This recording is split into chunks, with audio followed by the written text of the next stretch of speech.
بسم الله كده يا شباب، احنا اخر بارت معانا. البارت ده الصراحه فيه اسئله كتيره بتيجي عنه، جات على السيشن ده بالذات وجات على سيشنز تانية.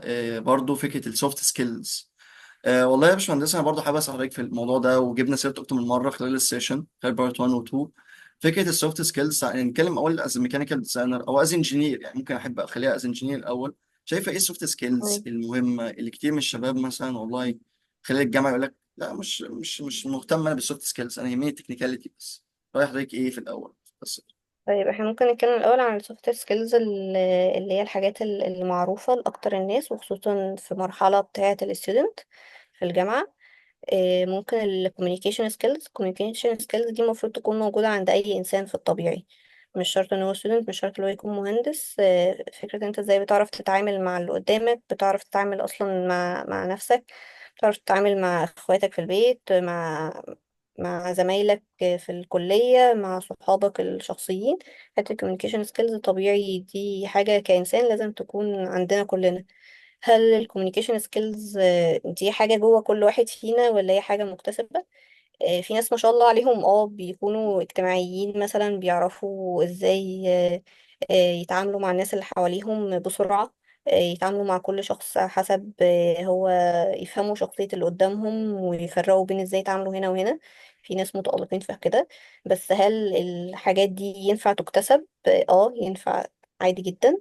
كل السوفت سكيلز، سواء بقى المفاهيم المشهورة أو الشائعة ما بين الناس، زي الكوميونيكيشن سكيلز، زي البرزنتيشن سكيلز مثلا.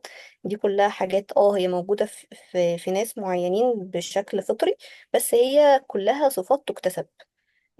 عادي جدا. ايه هي اشهر حاجات؟ الكوميونيكيشن سكيلز مثلا، البرزنتيشن سكيلز.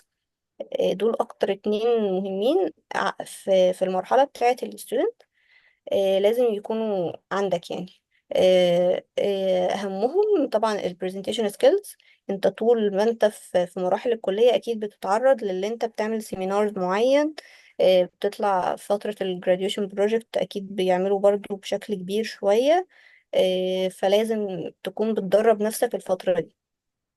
فترة اللي انت كفريش جراد، بتقدر طبعا اللي انت تستخدم الكوميونيكيشن سكيلز، سواء مع العلاقات اوريدي اللي انت استخدمتها او كونتها خلال الجامعة، في اللي حواليك، اللي انت مثلا تشوف ايه هي المجالات، او الناس تعرف من خلالها المجالات اللي انت تكون انترستد بيها وتعرف تقدم فيها. فدي حتة الكوميونيكيشن سكيلز بتسهلها لك. حتة البرزنتيشن سكيلز، انت ممكن يكون مهندس شاطر جدا، أنا تكنيكال سكيلز عنده كل المواصفات اللي أي شركة تتمناها، بس مش بيعرف يبريزنت كويس لنفسه. فبصراحة هو كده بيضيع كل ممكن مجهوده، اقول كمان يا وبيضيع باشمهندسة، كل مجهود شطارته برضه. ممكن نقول برضو ان جنرال كده فكره البيرسون براندنج، ان هو الواحد انت ازاي تبقى شاطر، او ازاي انت خلاص يعني طبعا الشطاره او التكنيكاليتي ده كده كده لازم تكون موجوده أكيد عندك. بس أكيد. بتكلم ان هو ناس والله هو شاطر، ان في حياتنا كلنا في ناس شاطره بس مش واخده حقها. ده بسبب ايه؟ ان هو اهمل جزئيه الماركتنج، اهمل جزئيه الفكره ان هو البيرسون براندنج لنفسه. الحاجات دي كلها في ناس بتقعد شغاله سنين وما بتنزلش حاجه على لينكد ان مثلا. فدي جزئيه برضو، دي جزئيه مهمه يعني. الجزء ده تحت بند البرزنتيشن سكيلز أكيد. موجود منه برضه في الحتة دي. في ناس زي ما قلنا اللي هي بتكون شاطرة قوي في الحتة دي. في ناس بتاخدها بشكل برضو طف قوي، ان انا لازم كل خطوة لازم اشو اوف ماي ورك قوي. دي مش بحبذها قوي. في ناس زي ما قلنا هي الصفات التكنيكال مهمة، والصفات السوفت سكيلز مهمة بحاجة. إيه، انت ما ينفعش برضو البرزنتيشن سكيلز عندك تطغي قوي على المحتوى. يعني ما ينفعش ان انا اكون مهتم بشكل البرزنتيشن اللي انا عارضها، بشكل الوقفة بتاعتي، بشكل ممكن الكاميرات اللي هتبقى موجودة وبتصورني وكده، وانسى المحتوى نفسه. في نفس الوقت المحتوى ممكن يكون قوي جدا جدا، حاجات بسيطة ممكن مثلا ان انا التون بتاع صوتي مش قوي، الشكل البرزنتيشن المحتوى بتاعها قوي جدا بس الشكل بتاعها مش احسن حاجة، فالناس زهقت مثلا من كتر الكلام الكتير اللي ورا بعضه. في ناس بتبقى مثلا سواء بيستخدموا شات جي بي تي او جوجل او ويكيبيديا او ايا كان الجزء اللي بيجيبوه، انت ممكن تقتبس حاجات عادي، كلنا بنعمل كده، بس فكرة اللي انت بتبرزنت الحاجات دي ازاي. انا فاكره ان انا كنت يعني ممكن في سنه رابعه، وكان في ناس يعني مثلا واخده حاجات، فكان الاندرلاين اللي بيبقى موجود على ويكيبيديا ده لسه زي ما هو او كده، فشكل البرزنتيشن كانت اكنك حرفيا انت واخد حاجه كوبي بيست كده، فما كانش احسن حاجه، مع ان المحتوى اللي هو كان بيقوله كان قوي جدا وبيقول كلام يعني كان اول مره اسمع عن التوبيك ده، بس شكل البرزنتيشن كده انت ضيعت المحتوى بتاعك. فنفس الفكرة لو هتطبقه على نفسك أو على شغلك، أنت ممكن تكون تعبت على نفسك جدا في technical courses، تعبت على نفسك جدا في مشاريع نفذتها بإيدك، في أماكن رايح تعمل فيها انترفيو، وقت الانترفيو ما قدرتش تقدم نفسك بشكل كويس، مش شرط بس انترفيو 1 تو 1، بس ما قدرتش اللي انت تبين من خلال مثلا السي في بتاعك او من خلال السيمينار، لو انت المطلوب منك تعمل سيمينار مش قادر تبين شغلك بالشكل المناسب للمجال ده. حتة ايه هي الحاجات المناسبة، يعني زي ما بقولك انت المفروض دايما في جملة ممكن نكون بنسمعها حوالينا كتير، ان لكل مقام مقال. فانت ممكن ان انت شخص بتعرف تبريزنت كويس، شكلك لبق في الكلام، المحتوى بتاعك كويس، بس الشركة بتحتاج طريقة معينة أو حاجات معينة بسيطة جدا، واعتقد يا باشمهندس فأنت محتوى كمان، كويس في حاجات بس ما نسيبتهمش. اعتقد كمان از فريش جراد التكنيكاليتي كمان كفريش جراد، بس يعني كمان اكيد هي فكره البرزنتيشن سكيلز والحاجات دي كلها مهمه للجميع، بس بتكلم عن فريش جراد ان هو انت مش حياتك مش حياتك تكنيكاليتي. يعني انت كفريش جراد انت عندك البيزك نولج، بس كتير ياخد كورس مثلا يقعد ياخد كورس 7 8 شهور كورسات مثلا 7 8 تمام. شهور، او يقعد يذاكر 8 عشان مثلا يقدم في وظيفه. لا، هو اللي مطلوب منك اقل من كده كتير، في حين لما يخش اي انترفيو هو مش عارف مثلا يقدم نفسه، هو مش عارف يتكلم عن هو اشتغل ازاي، هو مش عارف تمام. يعرض شغله. طيب أنا ممكن في النقطة دي هتكلم في نقطتين فيهم. أول نقطة من وجهة نظر شخص مثلا مدير بيعمل لك انترفيو او اتش ار بيعمل لك انترفيو لفريش جراد، فهو عارف كويس قوي ان الشخص اللي قدامي ده شخص لسه خبرته العملية زيرو.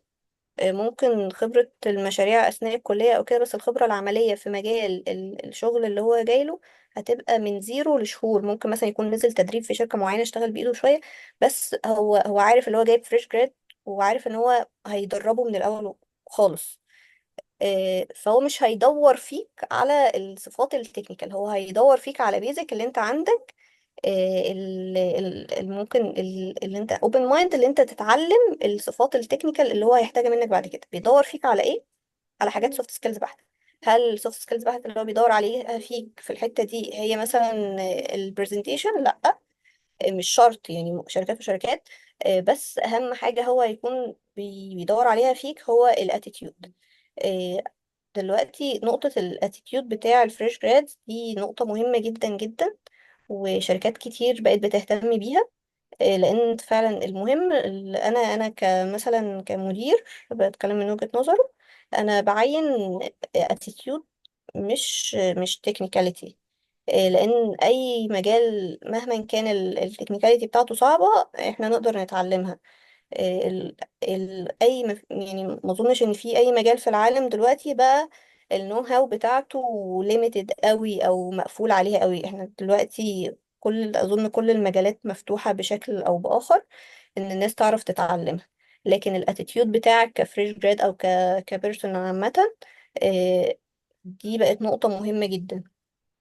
يعني مثلا انت ما ينفعش ان انت شخص انا عارف ان انا بعرف، انا السوفت سكيلز بتاعتي جامده جدا وشخص كويس وكنت ليدر في 3 4 ستودنت اكتيفيتي، فانا خلاص انا كده انا النولج بتاعتي قويه جدا اقدر اعمل في اي مجال.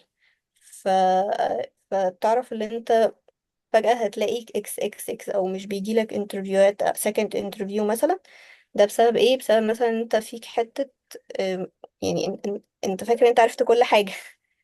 ف... مم. فلا دي انا شفتها الفترة اللي فاتت مع اكتر من حد فريش جرادز، وده الفيدباك اللي كان بيتقال قدامي عنه يعني. انت فريش جرادز، يعني مهما كانت خبرتك، انت نزلت تدريب في شركات قوية واحد واثنين وثلاثة في نفس المجال اللي انت جاي تشتغل فيه، بس انت ما اشتغلتش بايدك، ما تعرضتش للتحديات اللي فعلا الناس بتشوفها في شغلها. مم. مهما كان انت كنت شفته برضو، عادي اللي انت تكون شفت حاجات صعبة، بس ما ينفعش تقول انا شفت اصعب حاجة.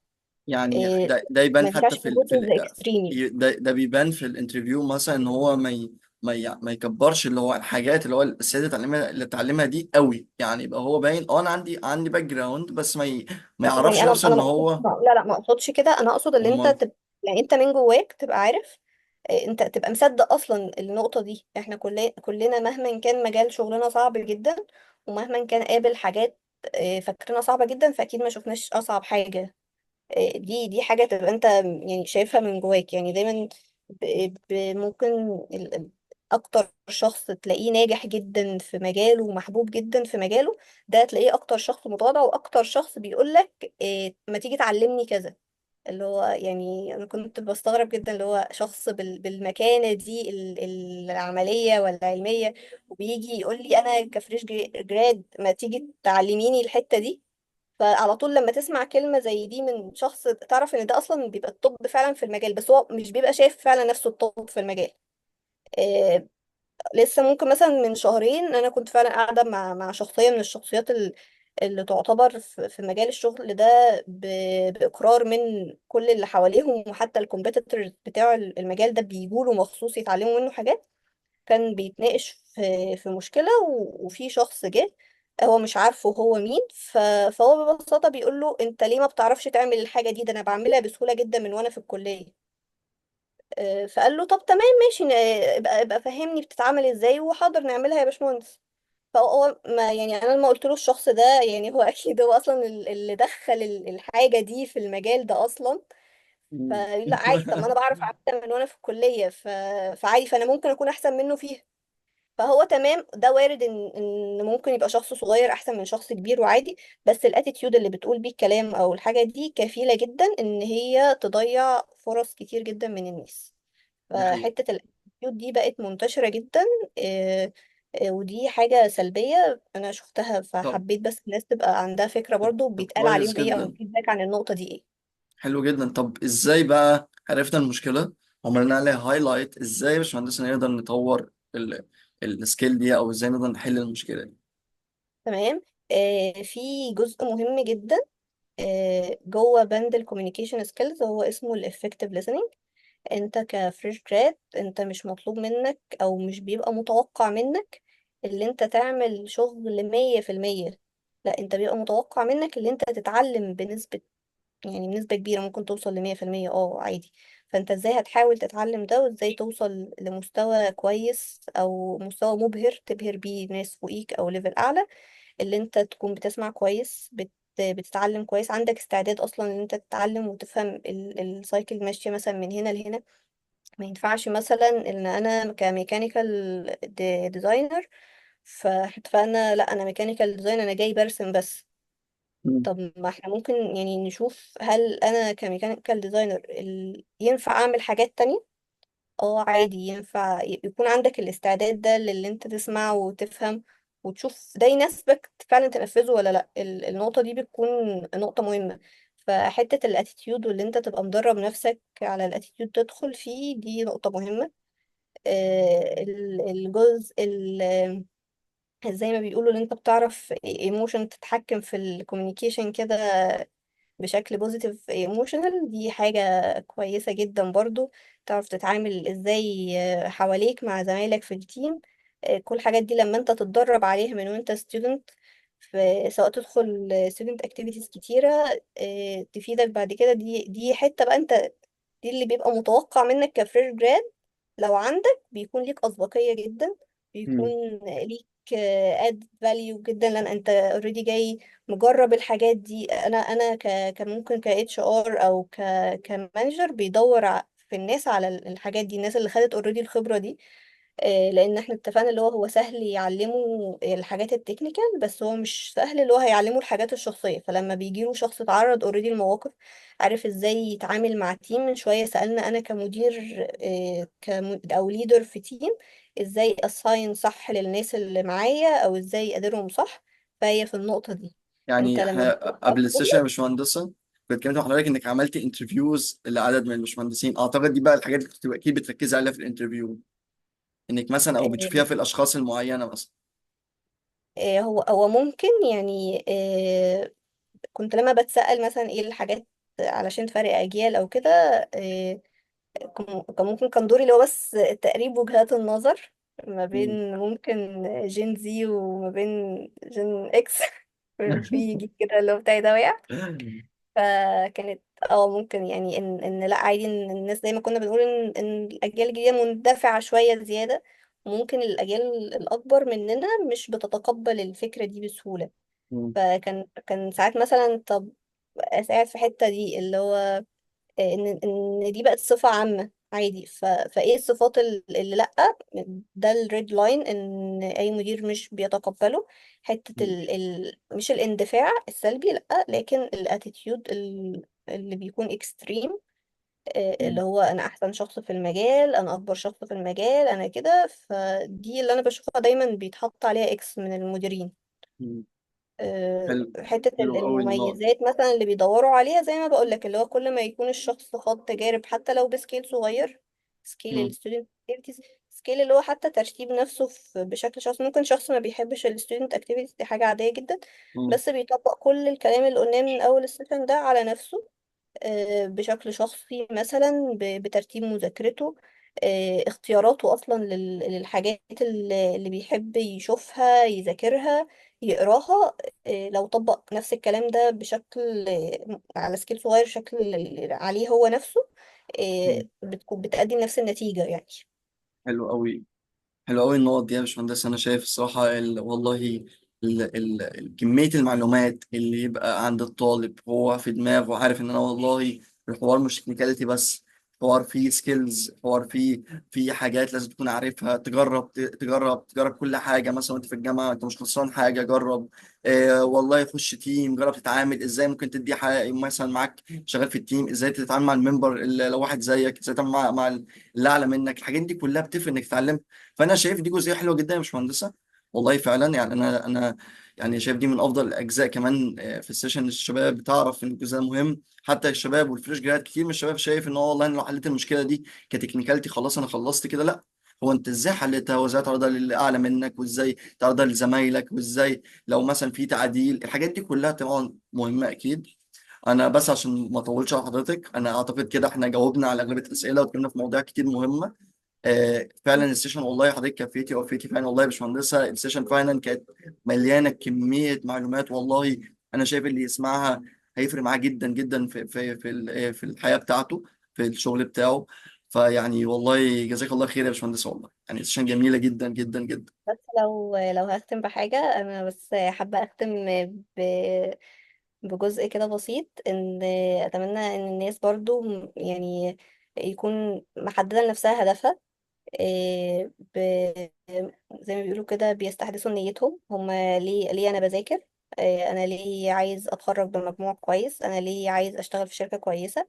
فانت بتشوف نيتك رايحه فين، بتستخير ربنا، بتعرف ان اللي باقي ليك هو سيرتك. ان مش مهم هو فعلا مش بيتقال ان انت اجمد شخص في المجال او احسن شخص في المجال، بس ان انت كشخص كنت كويس، اشتغلت بامانه، بصدق، متقي ربنا في شغلك، هو ده اللي بيفضل معاك.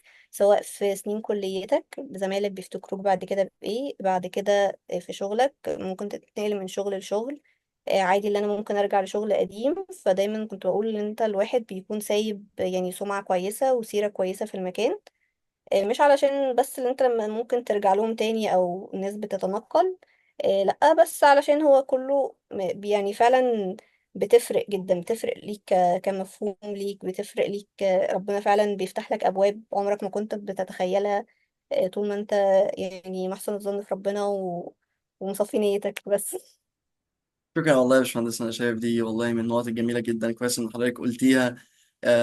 والله فعلا الواحد يجدد النيه بتاعته، يعرف فعلا ان هو الحوار مش شغل بس، الحوار فيه ابعاد تانية. كنت اتكلمت عن النقطه دي قبل كده باستفاضه، فكره ان هو والله الحياه مش شغل، هو الحياه مش شغل بس، في ابعاد تانية جانبيه، لان احنا في النهايه بشر. هو الحياه الشغل جزء من الحياه مش الحياه كلها. فطبعا انك تخرج منه، ان انت خارج منهم باشخاص وخارج منهم بصيغه طيبه. مش عيب انك تغلط. انا الصراحه انا من الناس اللي غلطت في حاجات كتير وانا بجرب وكده، بس انك تحاول انك تشتغل وتجرب مره واثنين وثلاثه. ودي جزئيه يعني مهمه جدا. شكرا يا باشمهندسه، وشكرا للسيشن الجميله دي، والله جزاك الله خير ونفع بيكي دايما. آه، مش اعتقد كده خلصنا. شكرا يا باشمهندس، السلام عليكم. شكرا.